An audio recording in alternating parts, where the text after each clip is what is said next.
Live ടുഡേയിലേക്ക് സ്വാഗതം. ഞാൻ ശ്രീനിധി പ്രദീപ്. നോക്കാം വാർത്തകൾ വിശദമായി. സമാധാന ധാരണാപത്രത്തിൽ ഡിജിറ്റലായി ഒപ്പുവെച്ചെന്ന് സ്ഥിരീകരിച്ച് അമേരിക്കയും ഇറാനും. വെള്ളിയാഴ്ചയോടെ കരാർ ഔദ്യോഗികമായി ഒപ്പുവയ്ക്കുന്നതോടെ ഹോർമുസ് കടലിടുക്ക് പൂർണ്ണമായി തുറക്കുമെന്ന് ഡൊണാൾഡ് ട്രംപ് അറിയിച്ചു. ഇസ്രയേലിന്റെ സുരക്ഷാ താൽപര്യങ്ങൾ സംരക്ഷിക്കുന്നത് തുടരുമെന്നും ലബനോണിൽ സൈനിക നടപടി തുടരുമെന്നും ഇസ്രയേൽ പ്രധാനമന്ത്രി അറിയിച്ചു. യുറേനിയം ശേഖരം നശിപ്പിക്കാൻ ഇറാൻ സമ്മതിച്ചു എന്നാണ് അമേരിക്കൻ വൈസ് പ്രസിഡന്റ് JD വാൻസിന്റെ അവകാശവാദം. വെള്ളിയാഴ്ച സ്വിറ്റ്സർലൻഡിലെ ജനീവയിൽ സമാധാന കരാർ ഔദ്യോഗികമായി ഒപ്പുവയ്ക്കുന്നതോടെ ഹോർമുസ് കടലിടുക്ക് പൂർണ്ണമായി തുറക്കുമെന്നാണ് അമേരിക്കൻ പ്രസിഡന്റ് ഡൊണാൾഡ് ട്രംപ് പറയുന്നത്. ഔദ്യോഗികമായി ഒപ്പിട്ട ശേഷം കരാറിലെ വ്യവസ്ഥകൾ പരസ്യപ്പെടുത്തുമെന്നും ഡൊണാൾഡ് ട്രംപ് അറിയിച്ചു. ഇറാനിയൻ തുറമുഖങ്ങൾക്ക് മേലുള്ള നിയന്ത്രണങ്ങൾ അതുവരെ തുടരുമെന്ന് അമേരിക്കൻ സൈന്യം വ്യക്തമാക്കിയിട്ടുണ്ട്. അതിനിടെ ധാരണാപത്രത്തിന്റെ ഉള്ളടക്കത്തെ പാർലമെന്റിലെ ബഹുഭൂരിപക്ഷം പേരും പിന്തുണച്ചതായി ഇറാൻ പ്രസിഡന്റ് മസൂദ് പെസഷ്കിയാൻ പറഞ്ഞു. ധാരണപ്രകാരം സമ്പുഷ്ടീകരിച്ച യുറേനിയം ശേഖരം നശിപ്പിക്കാൻ ഇറാൻ സമ്മതിച്ചുവെന്ന് American vice president JD Vance പറഞ്ഞു.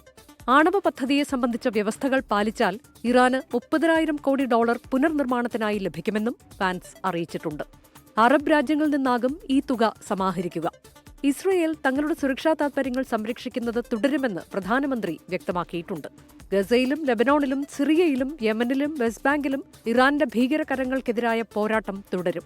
ഇറാൻ ആണവായുധം ലഭിക്കില്ലെന്ന് ഉറപ്പാക്കാൻ ഈ യുദ്ധത്തിന് കഴിഞ്ഞെന്ന് നെതന്യാഹു കൂട്ടിച്ചേർത്തു. കരാർ ഒപ്പിട്ട ശേഷം 4 എണ്ണക്കപ്പലുകൾ മാത്രമേ ഹോർമുസ് കടലിടുക്ക് കടന്നിട്ടുള്ളൂവെന്ന് കപ്പൽ ഗതാഗത ഡേറ്റ സൂചിപ്പിക്കുന്നുണ്ട്. ഇന്ത്യയുടെ ദിശ എന്ന LNG കപ്പൽ ഹോർമുസ് കടന്നു. മാർച്ച് ആദ്യവാരത്തിൽ ഖത്തറിൽ നിന്ന് LNG നിറച്ച ശേഷം കടലിൽ കുടുങ്ങിക്കിടക്കുകയായിരുന്നു ദിശ. ഈ മാസം 18-ന് കപ്പൽ ഗുജറാത്തിലെത്തും. International desk 24.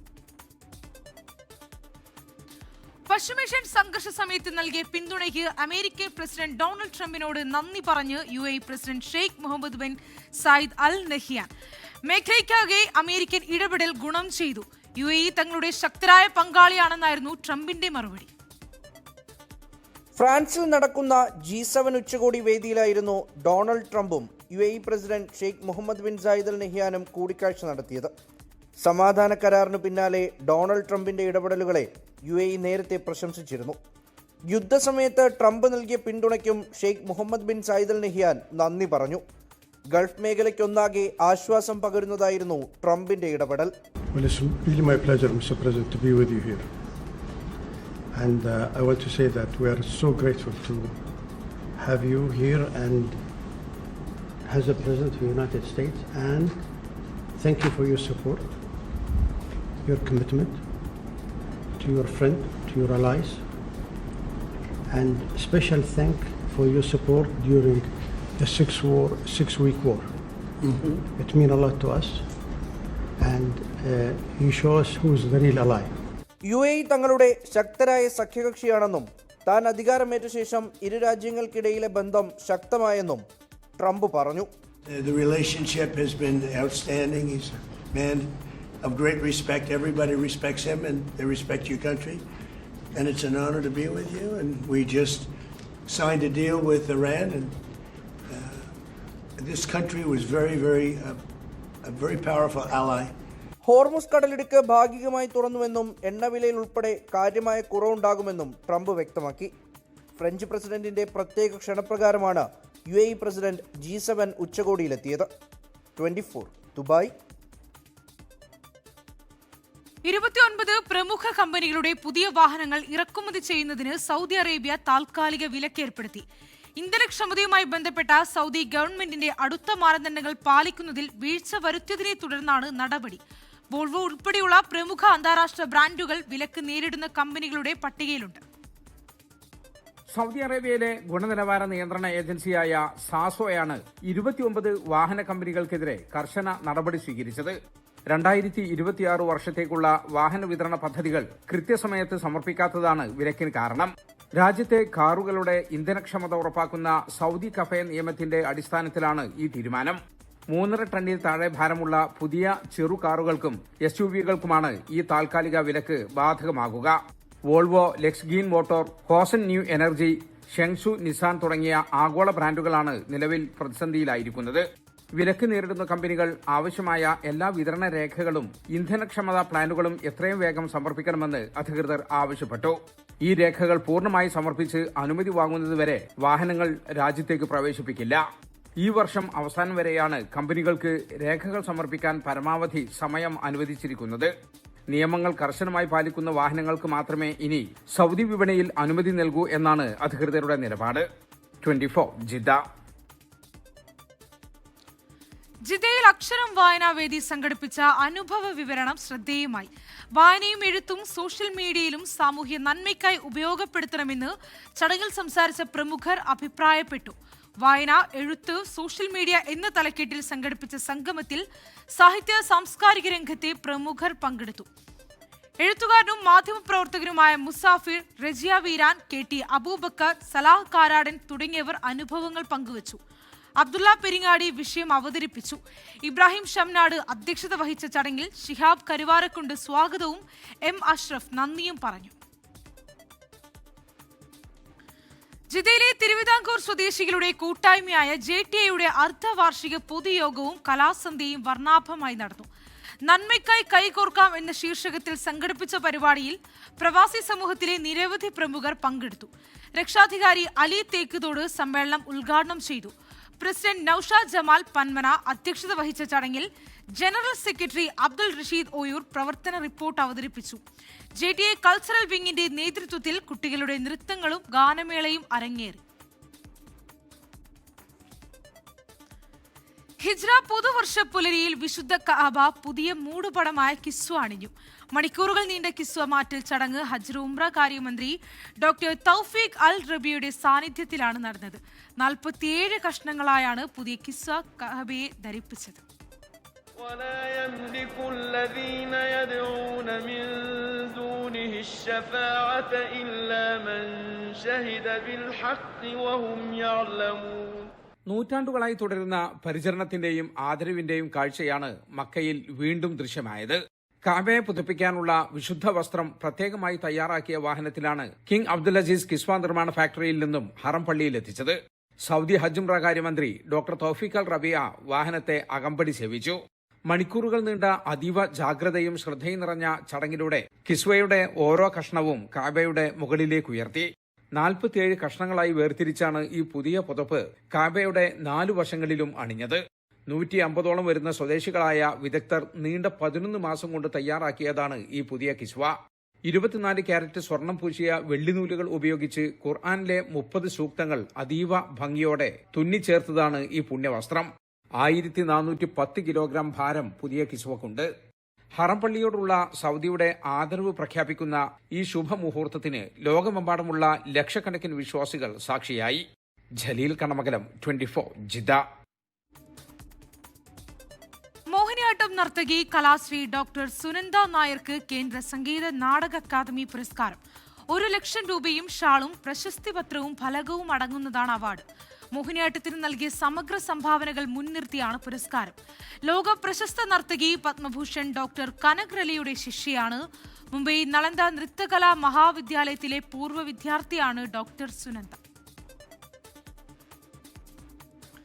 സൗദി അറേബ്യയുടെ മാനവ വിഭവശേഷി കുതിപ്പിൽ നിർണായക പങ്ക് വഹിച്ച ലുലു ഗ്രൂപ്പിന് മാനവ വിഭവശേഷി സാമൂഹിക വികസന മന്ത്രാലയത്തിന്റെ ആദരം.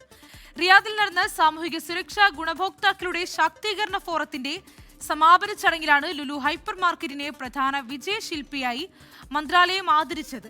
Social development deputy minister Badr bin Ibrahim Al സുവൈലമിൽ നിന്ന് Lulu Saudi Arabia director Muhammed Haris, HR and legal affairs general manager Abdullah Hamad Al Khabain എന്നിവർ ചേർന്ന് പുരസ്കാരം ഏറ്റുവാങ്ങി. രാജ്യത്ത് തൊഴിലവസരങ്ങൾ വർദ്ധിപ്പിക്കുന്നതിനും തൊഴിലധിഷ്ഠിത പരിശീലനം നൽകി ഗുണഭോക്താക്കളെ സ്വയം പര്യാപ്തതയിലേക്ക് നയിക്കുന്നതിനും ലുലുവിന് സാധിച്ചതായി മന്ത്രാലയം വിലയിരുത്തി. സൗദി വിഷൻ 2030 അനുസൃതമായി സുസ്ഥിരമായ തൊഴിലവസരങ്ങൾ സൃഷ്ടിക്കാൻ ലുലു പ്രതിജ്ഞാബദ്ധമാണെന്ന് മാനേജ്മെന്റ് വ്യക്തമാക്കി.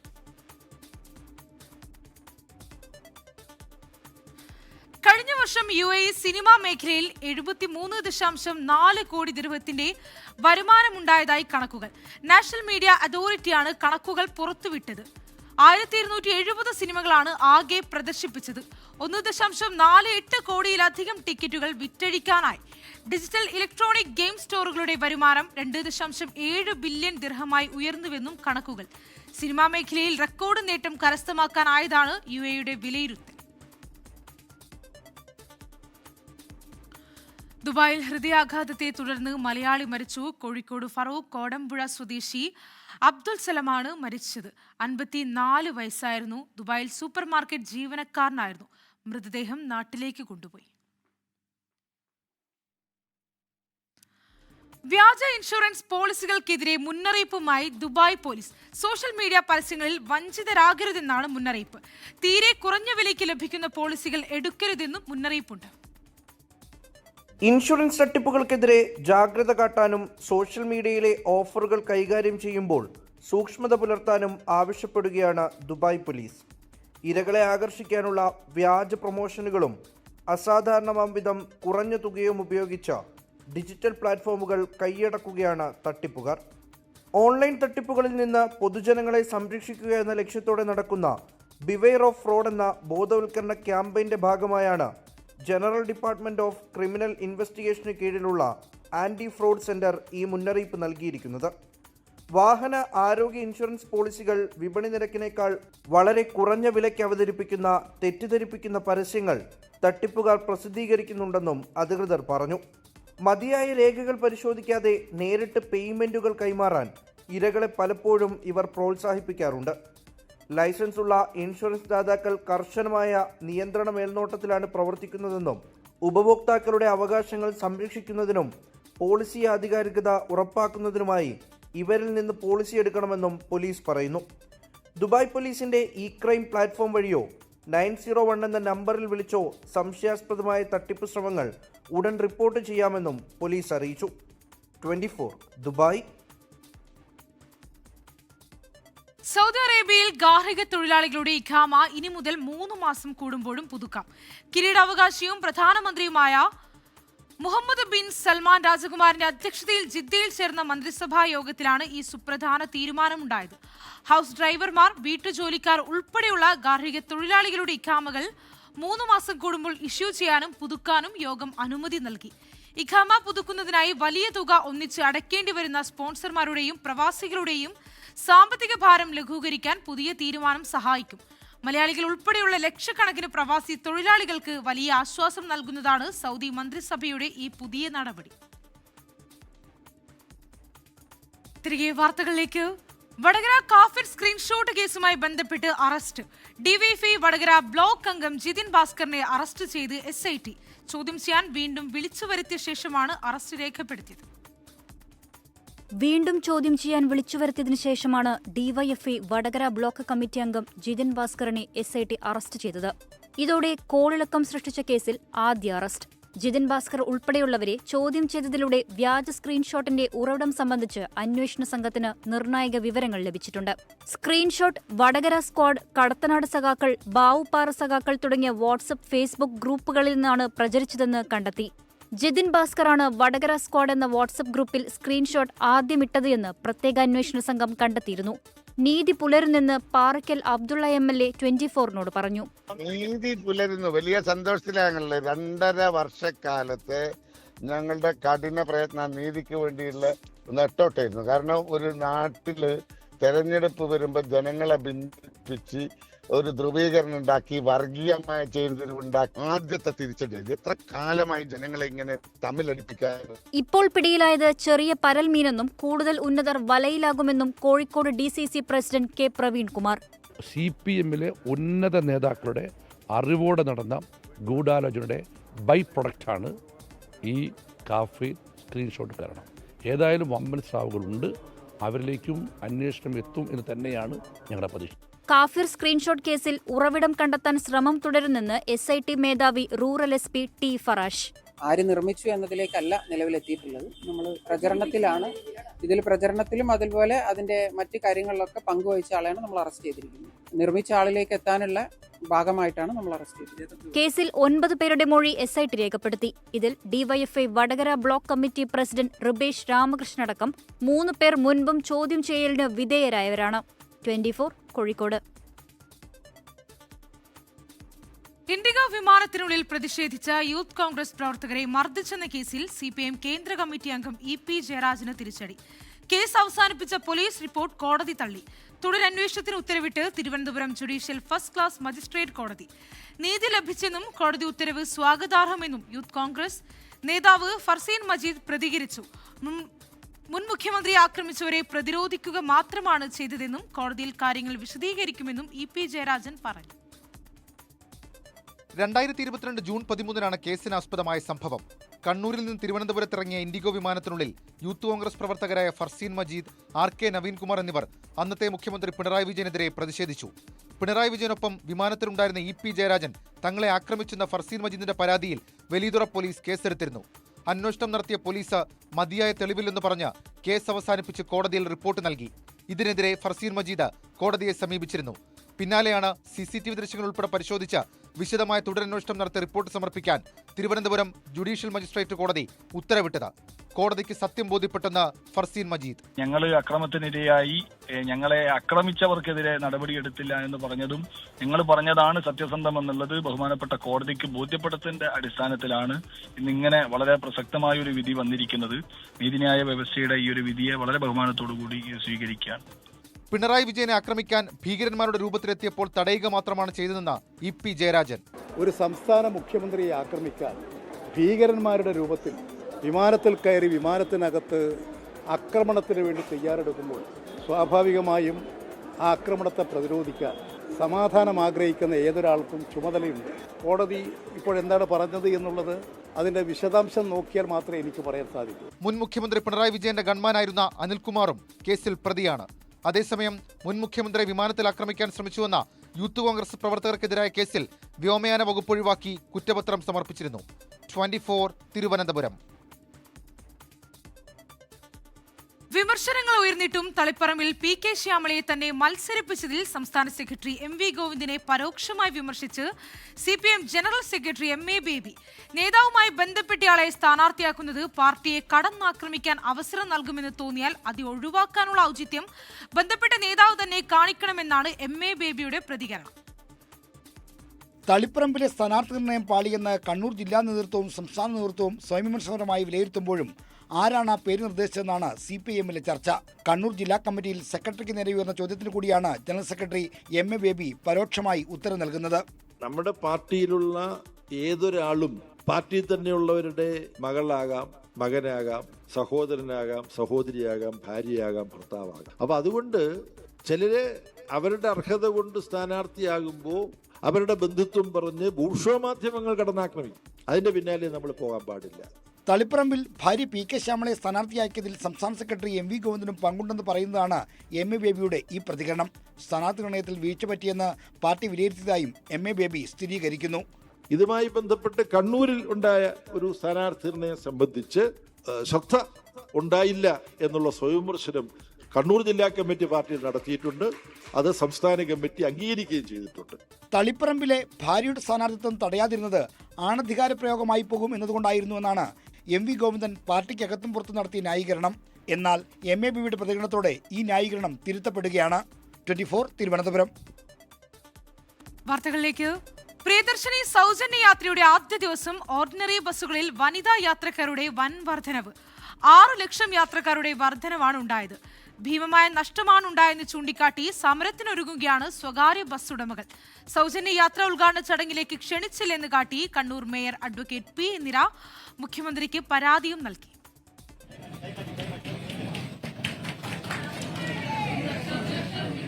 പ്രിയദർശിനി സൗജന്യ യാത്രാ പദ്ധതിയുടെ ഉദ്ഘാടന ദിവസമായ ഇന്നലെ KSRTC ഓർഡിനറി ബസ്സുകളിൽ യാത്ര ചെയ്ത സ്ത്രീകളുടെ എണ്ണത്തിൽ വൻ വർധന. ഇന്നലെ ഓർഡിനറി ബസ്സുകളെ ആശ്രയിച്ചത് 13,29,938 വനിതാ യാത്രക്കാർ. ഇതിനു മുൻപുള്ള തിങ്കളാഴ്ച യാത്ര ചെയ്തത് 7,34,693 പേർ. 5,95,245 വനിതാ യാത്രക്കാരുടെ വർധന.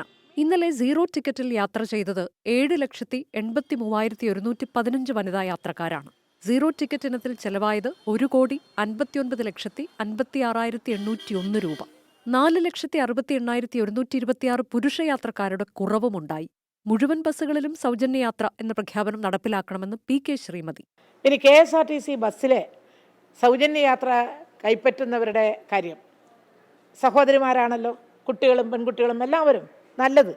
ഞങ്ങളതിനെ എതിർത്തിട്ടില്ല എന്ന് മാത്രമല്ല, ഞങ്ങളതിനെ സ്വാഗതം ചെയ്യുക തന്നെയാണ് ചെയ്തിട്ടുള്ളത്. സീറോ ടിക്കറ്റ് സംവിധാനം സ്വകാര്യ ബസ്സുകളിലും നടപ്പാക്കണമെന്നും ആ തുക സർക്കാർ സബ്സിഡിയായി തരണമെന്നും Kerala private bus operators federation. ഏതാണ്ട് 5 കോടി രൂപയോളം മുതൽ മുടക്കി ഈ കേരളത്തിൽ നടത്തുന്ന സ്വയം തൊഴിൽ കണ്ടെത്തിയ ഒരു പ്രസ്ഥാനമാണ്. ആ പ്രസ്ഥാനത്തെ നിലനിർത്തിക്കൊണ്ട് പോകേണ്ടത് ഗവൺമെന്റിന്റെയും ഞങ്ങളുടെയും കൂടി ആവശ്യമാണ്. ഞങ്ങളെ ഇല്ലായ്മ ചെയ്തുകൊണ്ട് മറ്റേ ഒരു കൂട്ടർക്ക്, ഒരു വിഭാഗം ആളുകൾക്ക് ഫ്രീ കൊടുത്ത് വീണ്ടും സർക്കാർ ഖജനാവിലേക്ക് പിന്നെയും പൈസ കൊടുത്തുകൊണ്ട് ചെയ്തു എന്നുള്ളൊരു പ്രധാനപ്പെട്ട കാര്യമാണ്. സൗജന്യ യാത്രയുടെ ഉദ്ഘാടന ചടങ്ങിലേക്ക് കണ്ണൂർ മേയറെ ക്ഷണിക്കാത്തത് വിവാദങ്ങൾക്ക് വഴിവെച്ചു. Kannur mayor advocate P. Indira മുഖ്യമന്ത്രിക്ക് പരാതി നൽകി.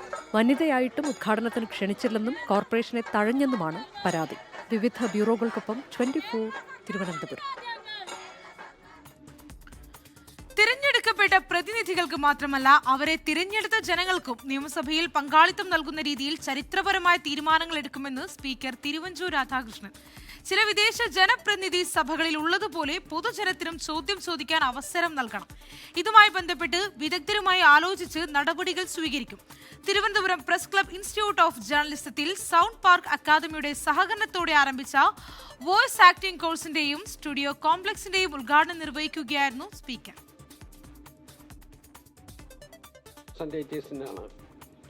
നിയമസഭയിലെ ആക്ടിവിറ്റികളിൽ സജീവമായി ഡയറക്റ്റായിട്ട് പങ്കെടുക്കാൻ പറ്റുന്നത്.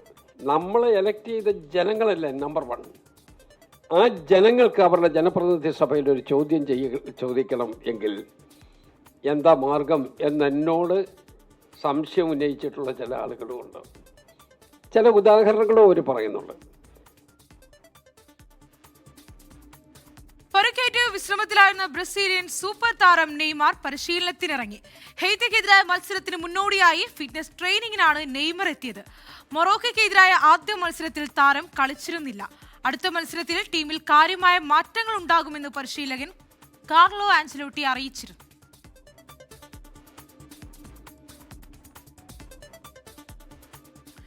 ഇതോടെ ഗൾഫ് ടുഡേ പൂർണ്ണമാവുകയാണ്. എല്ലാ പ്രേക്ഷകർക്കും ശുഭരാത്രി. നമസ്കാരം.